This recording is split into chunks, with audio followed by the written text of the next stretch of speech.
آج ہم بات کریں گے کہ ٹوین فلیم جرنی میں سپریشن کی کیا اہمیت ہے، مطلب ٹوین فلیم جرنی میں سپریشن کیوں آتی ہے۔ سب سے پہلی بات تو آپ کو یہ سمجھنی پڑے گی کہ ٹوین فلیم جو ایک تعلق ہے وہ آپ کی روح کا تعلق ہے کسی دوسری روح کے ساتھ، ٹھیک ہے، لیکن وہ روحیں چونکہ اس دنیا میں رہ رہی ہوتی ہیں ان کو خود بھی، اس انسان کو خود بھی پتہ نہیں ہوتا کہ وہ ایک روح کے تعلق میں ہے۔ اس روح کو تو پتہ ہوتا ہے لیکن اس انسان کو پتہ نہیں ہوتا کہ وہ روح کے تعلق میں ہے۔ وہ اس لیے کیونکہ انسان جب اس دنیا میں آتا ہے تو روح کے ساتھ ساتھ اس کا یہاں پر نفس اور دماغ یہ چیزیں بھی کام کر رہی ہوتی ہیں۔ تو اس دنیا میں جب وہ روح کو نہیں جانتا ہوتا کہ روح کی بھی اپنی ایک پرسنالٹی ہے، اپنی ایک چاہت ہے، اپنی ایک پسندیدگی ہے، اپنی ایک ناپسندیدگی ہے، تو وہ آٹو پائلٹ پہ چل رہا ہوتا ہے۔ کس پہ؟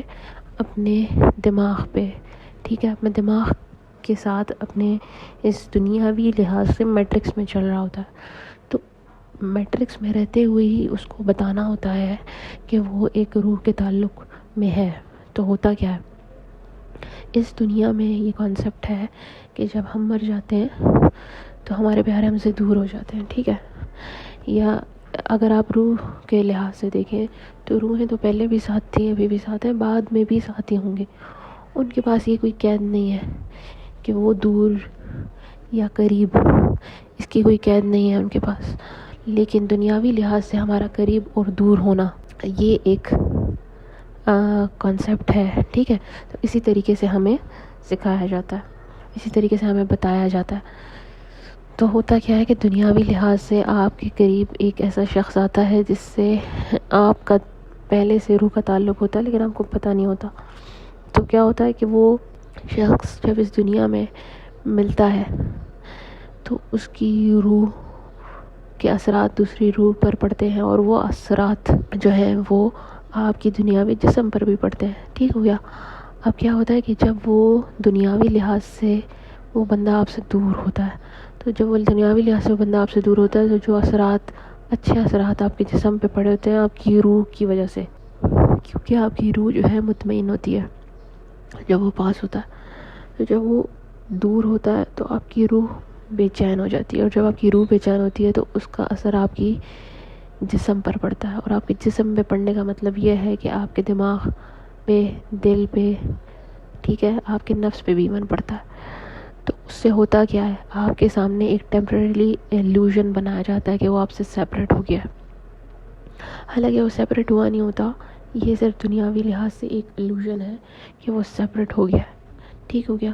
اب ہوتا کیا ہے، جب آپ کو یہ ظاہراً نظر آتا ہے ایک طرح سے فلم چل رہی ہے لیکن اصل میں ایسا نہیں ہو رہا، لیکن دنیاوی لحاظ سے آپ کو ایسا ایلیوژن کریٹ کیا جاتا ہے کہ آپ سیپریٹ ہو گئے ہیں۔ تو وہ جو سیپریٹ ہوتے ہیں اس سے آپ کے جسم پہ جو اثرات پڑتے ہیں وہ اس لیے ہوتے ہیں کیونکہ آپ کی روح جو ہے وہ کریو کرتی ہے اسی روح کو دوبارہ سے، اس روح کی چاہت کو دوبارہ اس دنیا میں پانے کے لیے آپ کوشش کرنا شروع کر دیتے ہو، اپنے آپ کو بہتر انسان بنانا شروع کر دیتے ہو، اپنے لیے بھی، اپنے ٹوین کے لیے بھی، اور جس مقصد کے لیے اللہ نے آپ کو یہاں پر بھیجا ہے۔ اور وہ کیا مقصد ہے؟ وہ مقصد ہے توحید کا، اللہ کو ماننا، اللہ کو سچے دل سے مانگنا، اللہ پہ توکل کرنا، اور اسی پازیٹیو انرجی میں رہتے ہوئے باقی دنیا کی انرجی کو بھی انکریز کرنا۔ تو ایکچولی ایلیوژن اگر نہ ہوتا تو آپ کو کبھی یہ بات پتہ ہی نہ چلتی کہ آپ ایک سول کی جرنی میں ہو، آپ ایک روح کی جرنی میں ہو۔ آپ دنیاوی لوگوں کی طرح ہی جیسے لوگ شادیاں کرتے ہیں یا ریلیشن شپس میں ہوتے ہیں، پھر سیپریٹ ہو جاتے ہیں، پھر کسی اور کے ساتھ، پھر کسی اور کے ساتھ، پھر کسی اور کے ساتھ، تو ان میں وہ روح کی محبت انہوں نے نہیں پائی ہوتی۔ تو جس نے روح کی محبت پا لی وہ ہمیشہ اسی کے پیچھے جائے گا۔ اس کے پیچھے جانے کے لیے اس کے جسم کا اس سے دور ہونا ضروری ہے۔ تو وہ ایک ایلیوژن آپ کے سامنے کریٹ کیا جاتا ہے دنیاوی لحاظ سے کہ کسی طرح آپ کو ملنے نہیں دیا جاتا۔ اس کی وجہ سے آپ کی جو جسم ہے، جسے اس کی سوچ کا طریقہ ہے، وہ سمجھتا ہے کہ میں اب اس بندے کے پاس نہیں جا سکتا۔ اس سوچ کی جو تکلیف ہوتی ہے، اور کیونکہ روح دور ہوتی ہے اس کے اثرات بھی آپ پر آتے ہیں، روح بھی دوسری روح کے قریب جانا چاہتی ہے، تو وہ سب ملا کر آپ جاتے ہیں وہ dark night of the civil جس کو کہتے ہیں، وہ سپریشن ہوتا ہے، وہ ایلیوژن ہوتا ہے، وہ اصلیت نہیں ہوتا۔ لیکن کیونکہ دنیاوی لحاظ سے آپ کو سمجھانا ہوتا ہے، کیونکہ آپ دنیا میں رہتے ہوئے روح کی جرنی میں ہوتے ہو اور آپ کو پتہ ہی نہیں ہوتا. تو اس وجہ سے یہ ایلیوژن پیدا کیا جاتا ہے تاکہ آپ اپنی روح کو ڈھونڈنا شروع کرو. جب آپ اپنی روح کو ڈھونڈنا شروع کرتے ہو تو آپ کی روح خود ہی آپ کو راستہ بتا دیتی ہے اس روح کے پاس جاننے کا جو کہ آپ کی روح کی محبت ہے.